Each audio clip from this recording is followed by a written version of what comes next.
जेहेतु आज थिला मंगलार सेकेंड पाली की दुर्गाष्टमी सेथिपाई आज सब बिना पियाज रसुण रे रोसई करी। आग ठाकुर को भल भाव पूजा करदेली तापर रोसई पाई प्रस्तुति कली। बिना पियाज रसुण आज बनैमी आलू तरकारी। जीए खाइबा ताकू टेस्टी लागिबो भारी।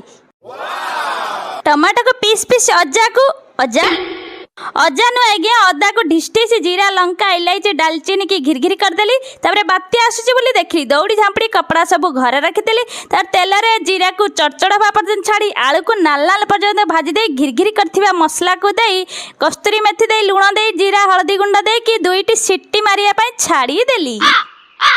मो खाइबा पाई स्वामी को साहाଯ୍य टिके नड़िया करी नेली। तापर बनैथिबा खिचड़ी आ आलू तरकारी की बाड़ी की स्वामी की परसी देली। स्वामी खाई कहिबे वाओ न कहि जिबे कुआड़े। खिचड़ी तरकारी तो बाध्य करबा कहिबा पाई आउ मु जाउची टिके साग चकड़ा खाइया पाई। सब्सक्राइब कर देबे कहूची मुई।